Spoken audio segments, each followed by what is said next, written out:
Saudações, meus caros, beleza? Como é que vocês estão? Sinceramente, espero que bem. Bom, tirando a saudade, hoje a gente vai continuar nossos estudos. Se na aula passada a gente discutiu o que é ideologia, hoje a gente volta para a história da filosofia para discutir os sofistas.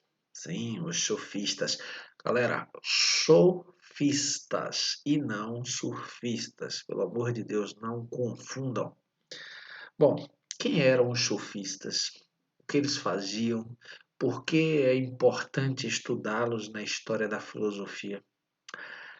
O que deixaram para as gerações futuras? Fizeram amigos? Criaram inimigos? O que pensaram? E aí? Vamos lá? Eu vou apresentar então para vocês os sofistas. Eu vou fechar aqui para a gente alinhar as falas. Sofistas, mestres na arte de argumentar. Bom, o interesse maior dos sofistas era o próprio homem e o seu comportamento. Eu não sei se vocês se recordam, mas devem se recordar, é uma obrigação de vocês se recordarem disso. Os filósofos chamados de pré-socráticos ou filósofos da natureza, que a gente estudou ao longo de todos os primeiros capítulos, eles tinham como objeto de estudo a natureza, os fenômenos naturais. Eles estavam, de certa forma, deixando a explicação mitológica e partindo em direção a uma explicação racional. Eis então o surgimento, a origem da filosofia como uma explicação racional. Como esses primeiros filósofos tentaram encontrar essa explicação racional? Argumentando que havia um elemento primordial que estava presente em tudo que existe, ou seja, um elemento que fazia parte do princípio de tudo que existe. Esse elemento que era chamado pelos pré-socráticos de arqué, que em tradução livre significaria isso, princípio elemento primordial, princípio de tudo. Os filósofos pré-socráticos então tinham na natureza esse objeto de estudo e faziam essa investigação através dos fenômenos naturais. Na medida em que vão avançando ao longo ali da filosofia pré-socrática, vocês vão percebendo que vão surgindo diversas explicações. Tales vai dizer que esse elemento primordial é a água, Anaximandro vai dizer que é o apeiron, Anaxímenes vai dizer que é o ar, Pitágoras que é o número, Heráclito que é o fogo. E aí a gente passa por Parmênides, pelos atomistas, enfim. Os sofistas, eles deslocam o objeto de estudo da cosmologia, ou seja, o estudo do cosmos, o estudo da realidade, para a antropologia, ou seja, o estudo do homem. E o homem, as relações humanas, a sociedade, passam a ser o objeto de estudo da filosofia. Essa virada é chamada na história da filosofia de virada humanística. Por que virada humanística? Porque tira os fenômenos naturais do centro de estudo dos filósofos, os chamados pré-socráticos, e coloca no lugar o homem, a humanidade, como problema filosófico a ser investigado. Por isso, os sofistas vão pensar uma filosofia voltada para os problemas práticos, para a resolução dessas diferenças que a gente acaba encontrando na vida cotidiana. Tranquilo até aqui? Então, eu vou avançar para o próximo tópico. Os sofistas estavam mais interessados no mecanismo que permitisse ao homem fazer coisas para si, ou seja, coisas que beneficiassem esse homem diretamente. Por isso, ensinavam as pessoas a escrever discursar e a ganhar disputas judiciais graças ao uso de paradoxos e argumentos deturpados. O que é que vocês já podem tirar como noção básica daí? É que os sofistas eram professores e professores particulares que ensinavam aos jovens atenienses, mas também aos jovens de outras cidades e estados, elementos da retórica, que é a capacidade de convencimento, elementos da oratória, que é a capacidade de discursar em público, lógica, gramática, literatura, tudo isso fazia parte do que os sofistas ensinavam para esses jovens aristocratas, jovens que tinham dinheiro para pagar caro por essa educação. E pagavam. Por isso, os sofistas viajavam de cidade a estado, ensinando esses jovens. Vocês devem estar se perguntando, ué, Théo, mas eles eram professores particulares. Haviam escolas tão particulares nesse contexto? Não, não haviam escolas particulares. Eles trabalhavam como um trabalho individual. Vamos supor, você contrata um sofista naquela época para ensinar exclusivamente a você.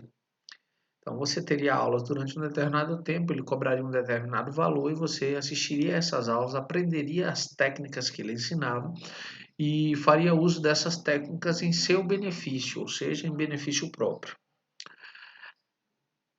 Se vocês pararem para refletir, para que serviam esses ensinamentos? É bom vocês lembrarem que, por exemplo, em Atenas, a democracia, é lá que ela surge, né, em Atenas, a democracia ela beneficiava apenas entre 9 e 10% da população, os chamados cidadãos.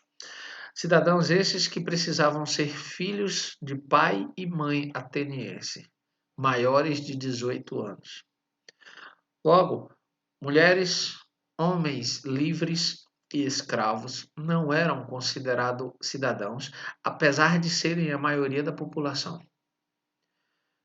Fica aí, então, a ideia. Bom, entre 9 e 10% da população é cidadã. O que essas pessoas faziam? Bom, já pertenciam às famílias mais ricas da cidade. Não precisavam e não estavam na política pela riqueza. Estavam na política pelo poder que ela conferia.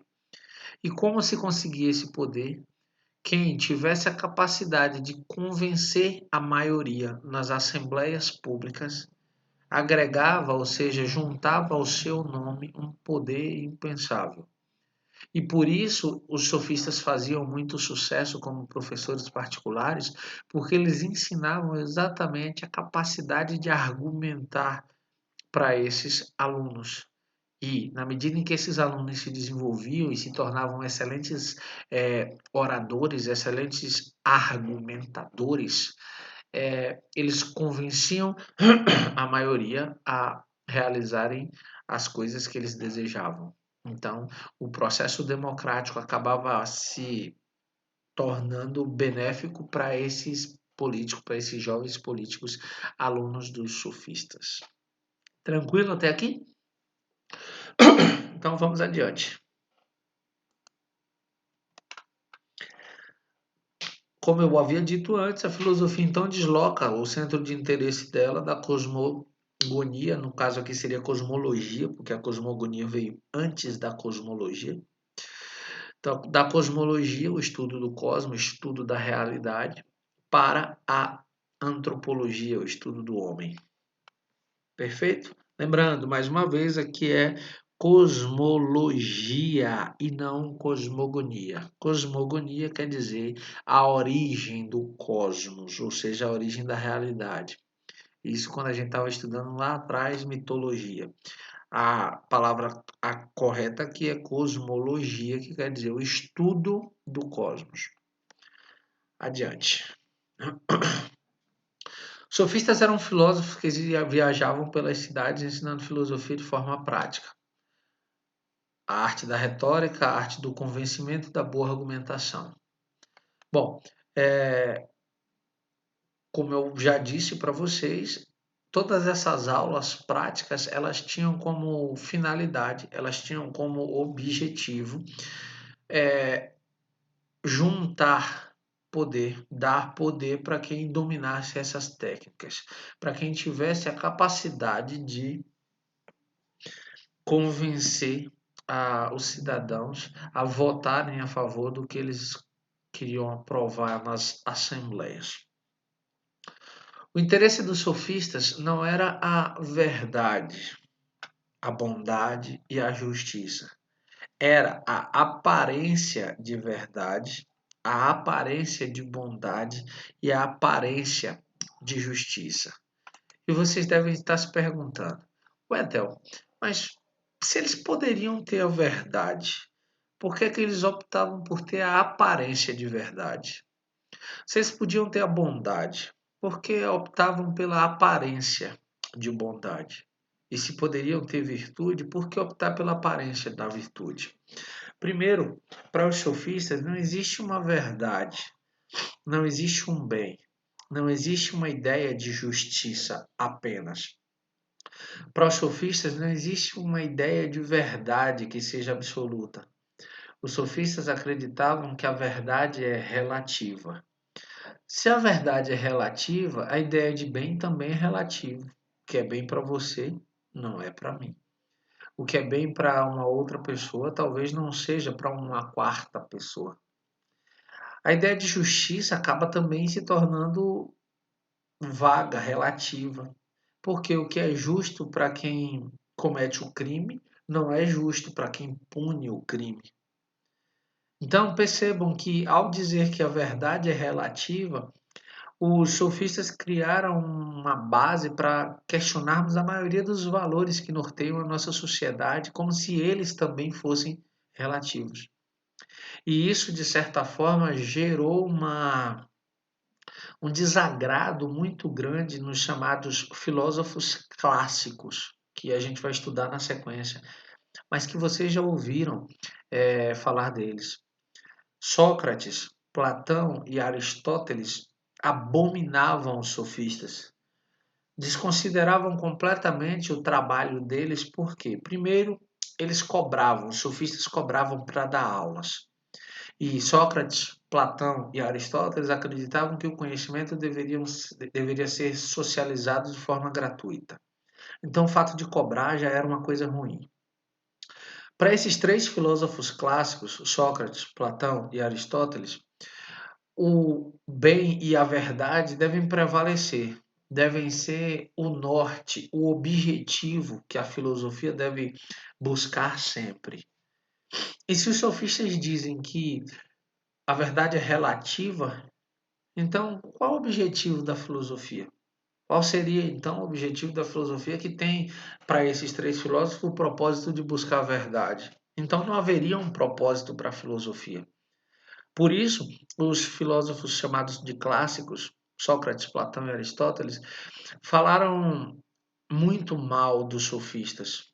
Sócrates, apesar de não ter deixado nada escrito, fala, de certa forma, através dos textos que Platão escreveu sobre ele. E ele, nas palavras do Platão, não concordam com a postura nem com a prática dos sofistas.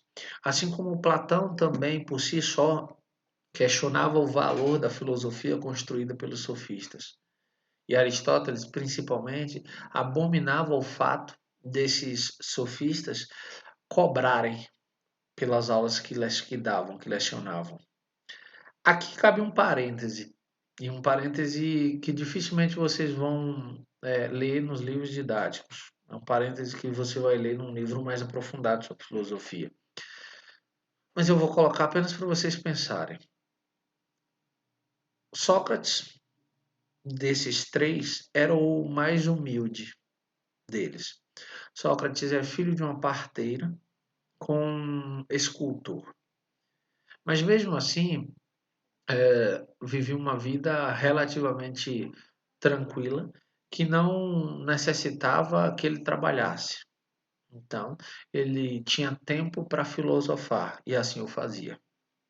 Platão é filho da família mais rica de Atenas naquele contexto. Nunca precisou trabalhar o trabalho produtivo, realizar o trabalho produtivo. Como cidadão, ele estava ali discutindo a política e refletindo filosofia. Aristóteles, que não é ateniense, é filho de Estagira, da cidade de Estagira. O pai de Aristóteles, Nicômaco, era médico do rei Filipe II, pai de Alexandre o Grande, o imperador macedônico.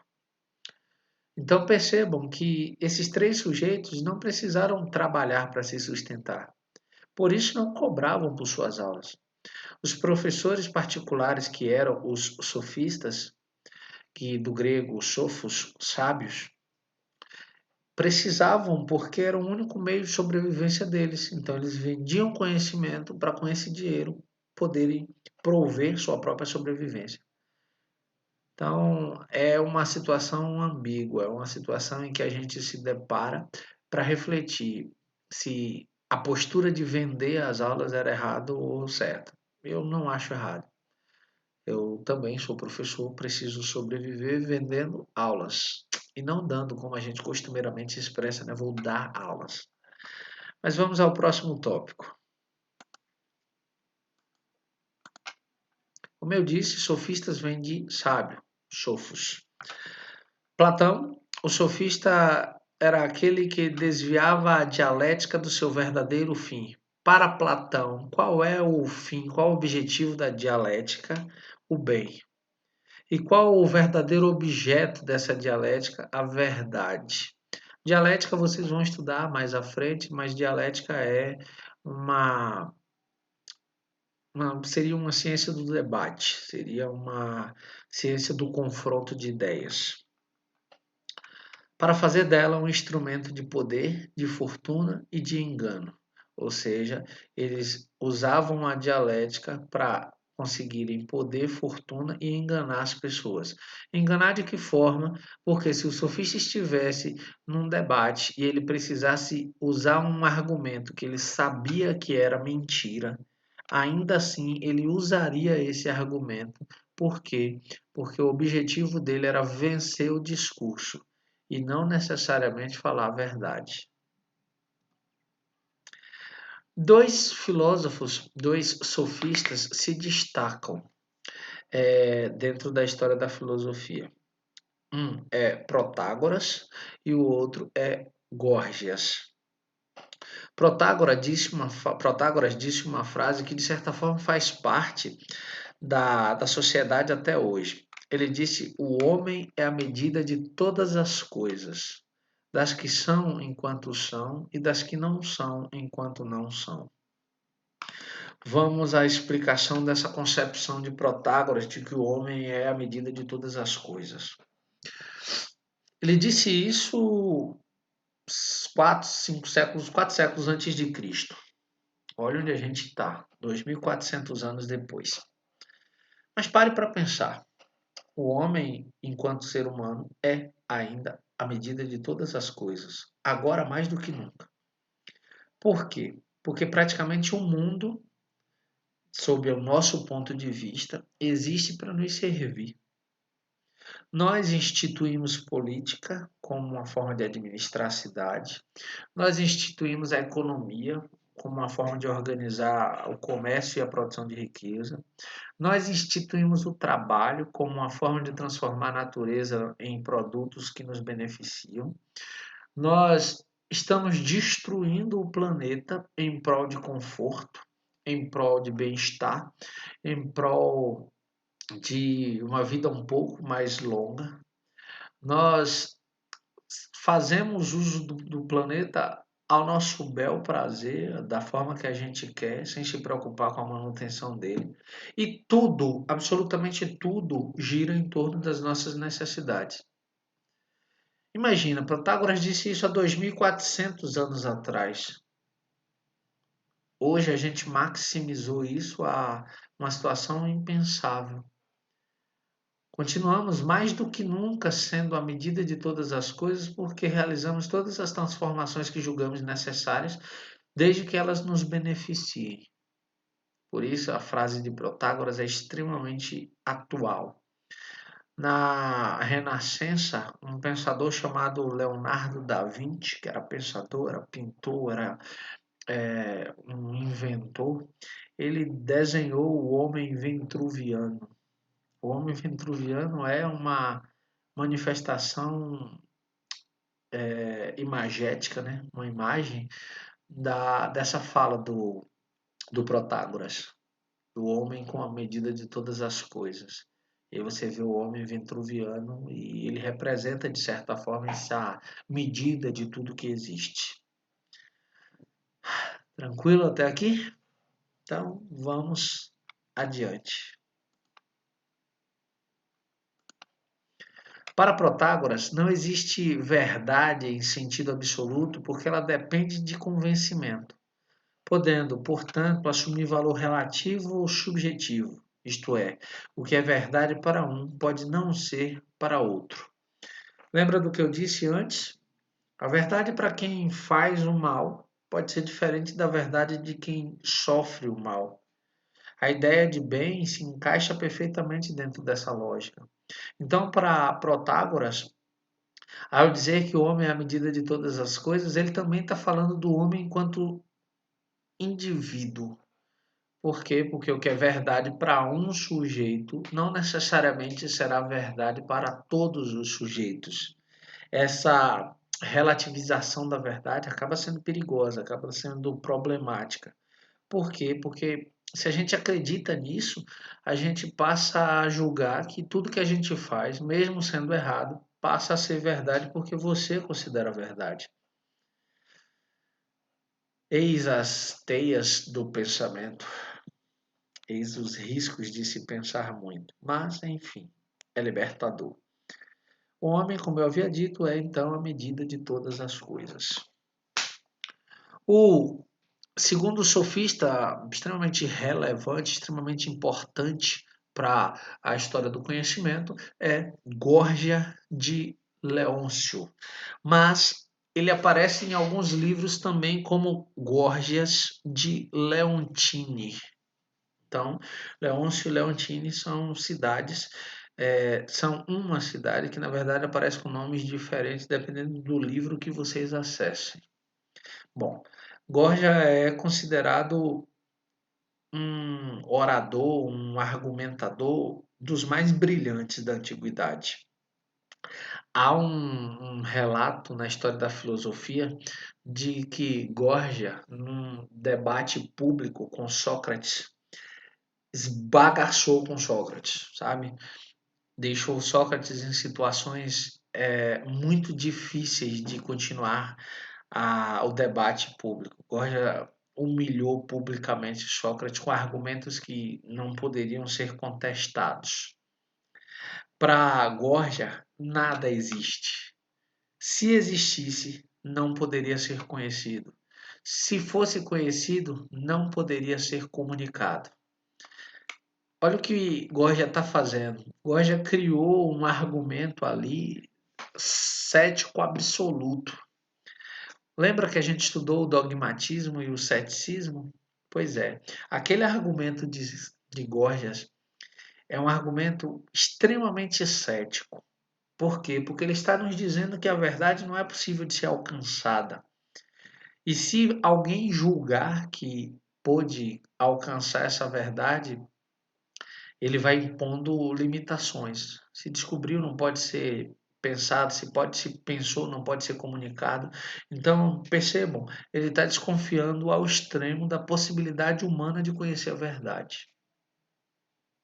Tranquilo? Vamos adiante? Então, vamos lá. Fechar o webcam.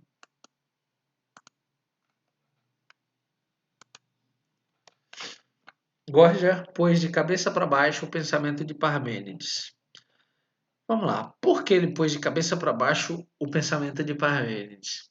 Ele disse: lembra que Parmênides disse: o ser é. Não sendo, ele não pode ser.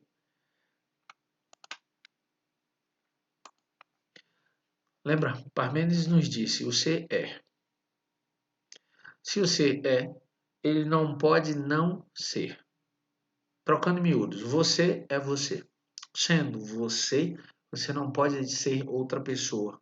Ou você não pode deixar de ser você mesmo. Gorgia fez exatamente o contrário. Disse que o ser não existe e que o não ser, ou seja, o nada, é o que existe. Porque para ele o nada é o que existe? Porque como não existe uma verdade, essa não verdade permite a existência de várias verdades que vão se adequar à necessidade que você quiser dar para essa verdade, a utilidade que você quiser dar para essa verdade, que para Gorgias é relativa. Tranquilo? Então, vamos adiante. Tá acabando. Essa é uma aula curta, o capítulo é bem curtinho. Borges então procurava mostrar o poder da palavra, não como expressão da verdade, mas como força de pensamento. Não como expressão da verdade, por quê? Porque para Borges a palavra era um meio pelo qual você utiliza argumentos para convencer as pessoas sobre a sua verdade. Sabe aquele colega que conversa tão bem, argumenta tão bem, que ele é capaz de te convencer sobre qualquer coisa? Ele tem exatamente essa capacidade. Pode ser melhorado? Sim, pode ser melhorado. Hoje você tem como fazer, por exemplo, um curso de persuasão. O que é isso? Um curso de convencimento, de formas de convencer as pessoas a fazerem o que você quer que elas façam. Isso é muito comum, por exemplo, em grandes empresas que fecham grandes negócios. As pessoas fazem cursos de persuasão, estudam muito retórica, argumentação, para serem capazes de falar de forma pública e serem compreendidos por todos os que estejam assistindo. Eu, particularmente, gosto muito do tema dentro da filosofia. Gosto muito do tema da oratória, da argumentação pública e sempre tive um carinho muito grande por essa área do conhecimento. Espero que vocês também descubram essa área do conhecimento e passem a estudá-la.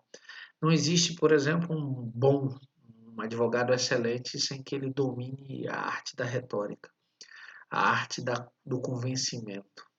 Se ele não domina essa arte, dificilmente ele vai ser capaz de convencer um júri de que o seu cliente é inocente, por exemplo. Tranquilo para vocês? Então, galera, eu vou ficando por aqui. Solicito que, depois de terminarem de assistir a aula, deem uma lida novamente no assunto. Se ficar alguma dúvida, anota no seu caderno, resolve as questões. E aí, restando ainda assim essa dúvida, na próxima live, tira dúvidas, a gente se encontra e aí eu vou sanar todas essas dúvidas. No mais, um forte abraço e a gente se encontra em breve. Tchau, tchau.